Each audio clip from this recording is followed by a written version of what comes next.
Hello students, class 8 Hindi grammar chapter 13 काल। काल मतलब टेंस, और काल मीन्स होता है समय। तो इसमें आप सभी को समय के विषय में बताया जाएगा कि कौन सा कार्य कैसे पता करेंगे कि वर्तमान काल में है या भूतकाल में है या भविष्य काल में है। तो इसके विषय में आप सबको बताया जाएगा।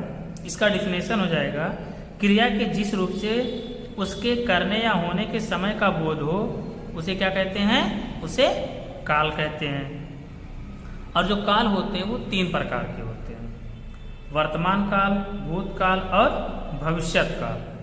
तो हम सभी लोग पहले वर्तमान काल के विषय में जानेंगे।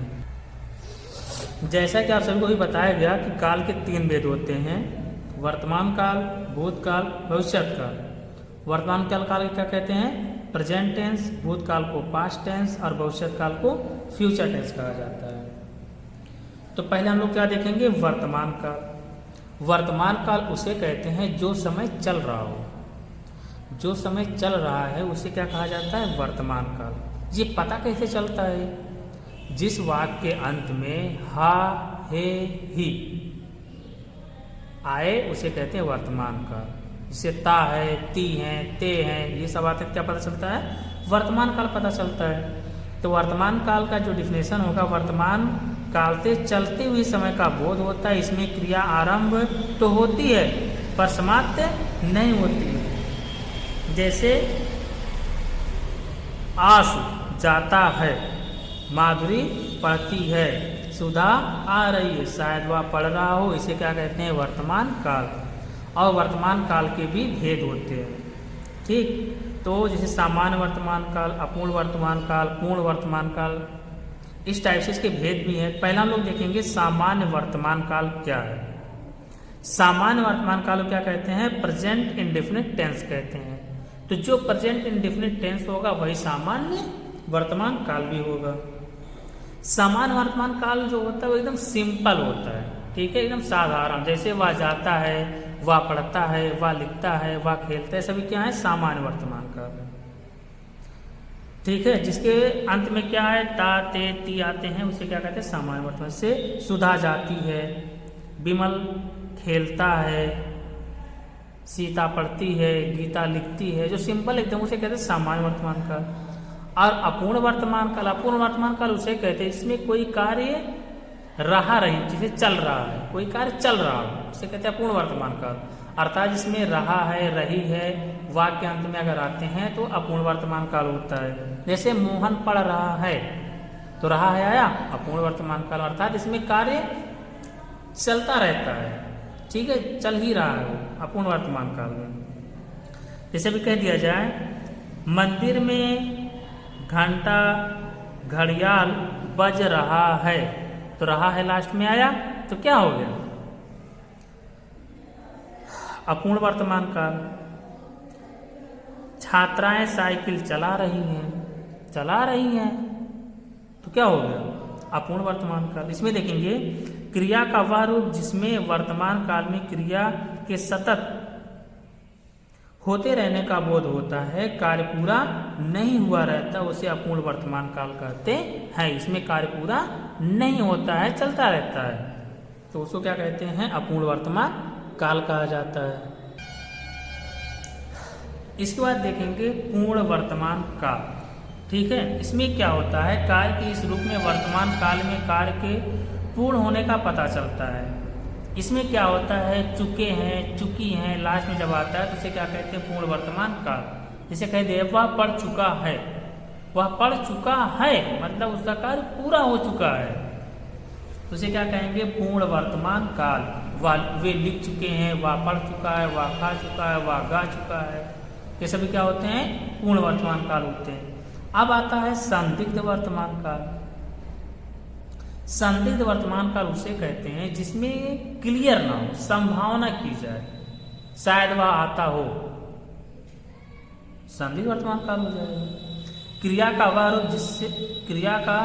वह रूप जिससे वर्तमान काल में कार्य के होने में संदेह का बोध हो, उसे संदिग्ध वर्तमान। जैसे शायद वह आता हो, पता नहीं आ रहा या नहीं आ रहा है, संदिग्ध वर्तमान काल। संभवतः वह पढ़ता हो, तब भी संदिग्ध वर्तमान काल। वह खाना खाता होगा, उसी में चला जाएगा संदिग्ध वर्तमान काल। तो इन सभी चीजों पर आप लोग अच्छे से ध्यान दें। उसके बाद पूर्ण सातत्य वर्तमान काल। इसमें क्या होता है, क्रिया का वह रूप जिससे ज्ञात हो कि क्रिया पहले से प्रारंभ होकर वर्तमान में भी लगातार चल रही, उसे क्या कहते हैं, पूर्ण सातत्य वर्तमान काल कहते हैं। जैसे मान लीजिए कोई कार्य हो, आप शुरू तो कर दिए लेकिन अभी समाप्त नहीं होगा, इसे भी कह दिया जाए मोहन 2 घंटे से पढ़ रहा है, अर्थात अपने कार्य को 2 घंटे पहले उसने शुरू किया और अभी भी वो चल रहा है, उसे कहते हैं पूर्ण सातत्य वर्तमान काल। जैसे कहा जाए वह यह लेख पहले से ही लिखता रहा है, मतलब पहले से वो लिख रहा है और अभी भी, पहले से वो लिखता था और अभी वो लिख रहा है।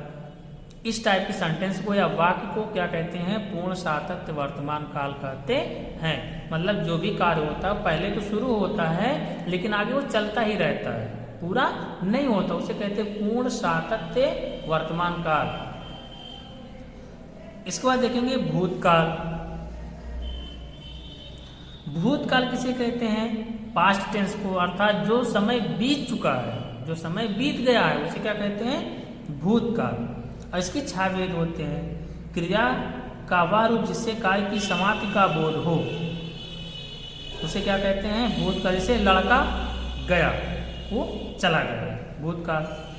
वह पत्र लिख चुका था, भूतकाल। उसने गीत गाया, अगर किसी ने पूछे मोहन ने गीत गाया, हाँ उसने गीत गाया, मतलब उसका पूरा हो चुका, भूतकाल हो जाएगा। तो 6 भेद होते। पहले आता है सामान्य भूतकाल। सामान्य भूतकाल में एकदम सिंपल रहता है, ठीक है, जैसे वह खाता था, पढ़ता था, लिखता था, ये सभी क्या है, सामान्य भूतकाल।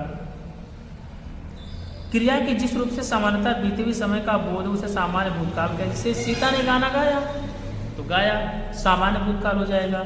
मीरा ने सितार बजाया तो बजाया, सामान्य भूतकाल। उसने पुस्तक पढ़ी, सिंपल है, सामान्य भूतकाल। इसलिए यहाँ जो दिया गया प्रेजेंट इंडेफिनिट टेंस, जो पास्ट इंडेफिनिट टेंस, जो पास्ट इंडेफिनिट टेंस है वही सामान्य भूतकाल होता है। फिर है आसन्न भूतकाल। इसमें क्या होता है, क्रिया के जिस रूप से बोध होता है कि क्रिया की समाप्ति निकट भूतकाल में हो चुकी है, उसे आसन्न भूतकाल कहते हैं। आसन्न भूतकाल में कंफ्यूज मत होना, इसमें हा है ही भी आ सकता है, वर्तमान काल की तरह दिखता है लेकिन वो क्या होता है, आसन्न भूतकाल, अर्थात वो जो समय है अभी जस्ट ही वो पूरा हुआ है। जैसे सड़क पर एक भिखारी का शव पड़ा है,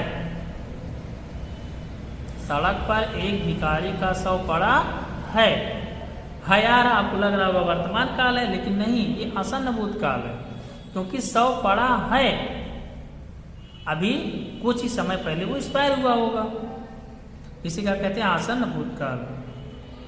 मैंने यह पुस्तक पढ़ी है, जैसे कि पुस्तक कि मोहन क्या तुम एक पुस्तक पढ़े हो, उसने कहा हाँ मैंने ये पुस्तक पढ़ी है। तो क्या होता है, आसन्न भूतकाल होता है। इसके बाद देखेंगे पूर्ण भूतकाल। पूर्ण भूतकाल उसे कहते हैं जो पूरी तरह से कार्य समाप्त हो चुका हो, तो कहते हैं नहीं उसका कार्य समाप्त हो चुका है, तो चुका है आया तो वर्तमान काल में चला गया, उसका कार्य समाप्त हो चुका था इसलिए उसको घर भेज दिए। समाप्त हो चुका था इसका मतलब उसको जो कार्य दिया गया था वो समाप्त हो चुका था, मतलब बहुत ज़्यादा समय बीत गया, और समाप्त हो चुका है इसलिए भेज दिया, मतलब अभी उसका कार्य समाप्त हुआ उसको भेज दिया, तो वर्तमान काल में चला गया, पूर्ण वर्तमान काल। लेकिन अगर ये कहा जाए अभी ये कहा जाए उसका कार्य समाप्त हो चुका था तो पूर्ण भूतकाल हो जाएगा। चुका था, चुके थे, ये लास्ट में आते हैं तो उसे कहते हैं पूर्ण भूतकाल, जिसको इंग्लिश में कहा जाता है पास्ट परफेक्ट टेंस कहते हैं। क्रिया के जिस रूप से ज्ञात हो कि कार्य भूतकाल में ही पूरा हो चुका था उसे पूर्ण भूतकाल कहते हैं। जैसे माधुरी ने किताब पढ़ ली थी, पढ़ लिया था पूरा, पूर्ण भूतकाल। वह बस मतलब आगे कहा जाए बस छोड़ चुकी थी, तभी पूर्ण भूतकाल। मरीज ठीक हो गया था, पूरा हो गया उसका काम, पूर्ण भूतकाल। इसके बाद आता है अपूर्ण भूतकाल। अपूर्ण भूतकाल में लास्ट अपूर्ण भूतकाल जो होता है वो अवाक्य के, उसमें क्या होता है, वाक्य के अंत में रहा रही आते हैं, रहा था, रहे थे, ये सब ऐसे कह दिया जब वह खेल रहा था तो ये क्या हो जाएगा, अपूर्ण भूतकाल हो जाएगा। माधवी कंप्यूटर चला रही थी, अपूर्ण भूतकाल। या कह दिया जाए मोहन क्रिकेट खेल रहा था, अपूर्ण भूतकाल। मतलब किसी वाक्य के अंत में रहा था, रही थे, ये सभी अगर आते हैं तो उसे कहा जाता है अपूर्ण भूतकाल। इसके बाद आपका आता है संदिग्ध भूतकाल। संदिग्ध में क्या होता है, संभावना की जाती, क्लियर नहीं रहता इसमें। क्रिया के जिस रूप से बीते हुए समय में क्रिया के होने में संदेह, उसे संदिग्ध भूतकाल कहते हैं। इससे आपको मेरा रुपया मिल गया होगा, तो सेंटेंस से पता चल रहा है कि ये समय, ये बीते हुए समय की बात हो रही है। कि कह रहा है कि संभवतः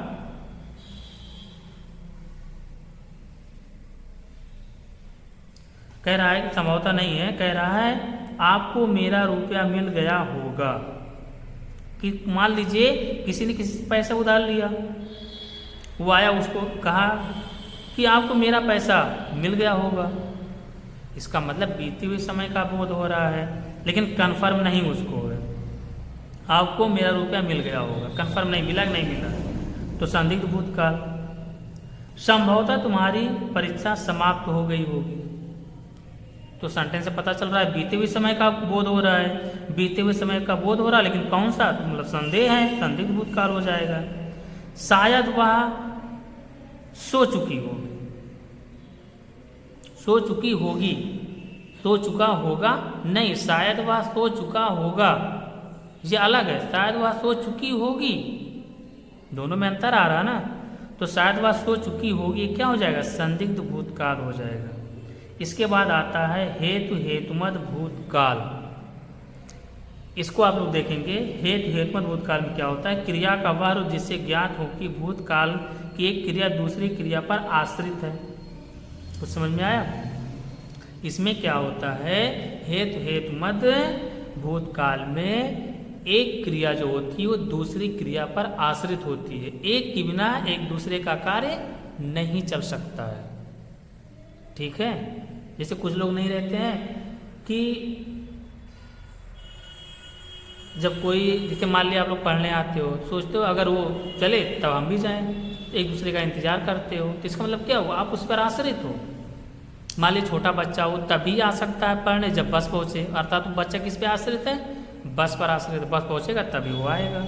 उसी को कहते हैं हेतु हेतुमद भूतकाल। जैसे वह समय से आया होता तो मैं भी गया होता, वो आया नहीं और तुम गए नहीं।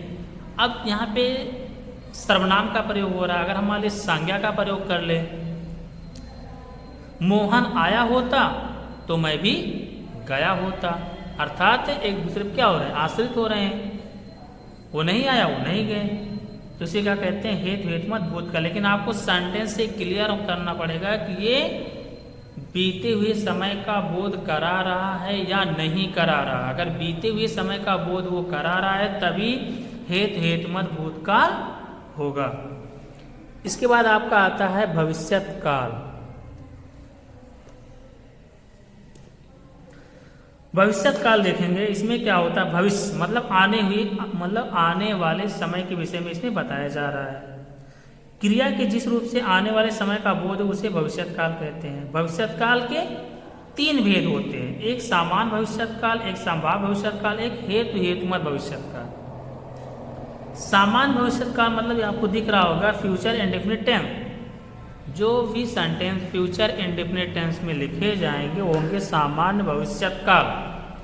सामान्य भविष्यत काल मतलब होता है एकदम सिंपल सेंटेंस, वह जाएगा, वह पढ़ेगा, वह खेलेगा, वह दौड़ेगा, ये सभी क्या होते हैं, सामान्य भविष्यत काल होते हैं। जैसे निशा कल स्कूल जाएगी, मंजीत अवश्य आएगा, ये सभी क्या है, सामान्य भविष्यत काल है। अब संभाव्य भविष्यत काल क्या होगा, जिसमें संभावना किया जाएगा, शायद वह क्रिकेट खेले, पता नहीं खेलेगा कि नहीं खेलेगा, ये क्या हो गया, संभाव्य भविष्यत काल। इसमें क्या होता है, जिससे ज्ञात हो कि भविष्य में कार्य होने की संभावना हो, जिसमें भविष्य में कोई कार्य होने की संभावना, उसे कहते हैं संभाव्य भविष्यत काल कहा जाता है। शायद वह क्रिकेट खेले या शायद वह क्रिकेट खेलेगा, दोनों लिख सकते हैं। यहाँ पे गा हटा दिया गया, खेले लिख दिए कंफ्यूज करने के लिए, संभाव्य भविष्यत काल है। शायद वह विद्यालय जाएगा, संभाव्य भविष्यत काल। शायद वह पढ़ेगा, संभाव्य भविष्यत काल। हेतुमत भविष्यत काल क्या होता है, इसमें क्या होता है, पहले एक क्रिया दूसरी क्रिया पर आश्रित होते हैं, उसे क्या कहते हैं, हेतुमत भविष्यत काल। लेकिन इसमें सेंटेंस पे ध्यान देना है, क्योंकि तुम्हारे भूतकाल में भी हेतुमत भूतकाल है, हेतुमत भविष्यत काल भी है। तो अगर आने वाले समय का बोध कराएगा, एक दूसरे पे आश्रित रहेंगे और आने वाले समय का बोध कराएगा, हेतुमत भविष्यत काल। और यदि बीते हुए समय का बोध कराएगा, एक मतलब कि एक क्रिया दूसरी क्रिया पर आश्रित रहेगी, लेकिन आने वाले समय का बोध कराएगा तो भविष्यत काल, और यदि बीते हुए समय का बोध कराएगा तो भूतकाल हो जाएगा। जैसे वह मजदूरनी,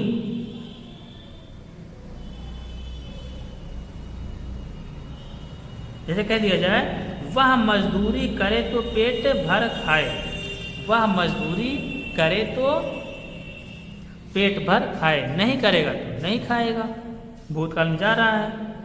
वह पढ़ लिख ले तो नौकरी करे, नौकरी करे मतलब कि आने वाले समय का बोध हो रहा है। तुम खेलो तो मैं भी खेलूं, मतलब आने वाले समय का बोध, नहीं खेलेगा तो हम भी नहीं खेलेंगे। अगर यहाँ पे ये हो जाए कि वह खेल,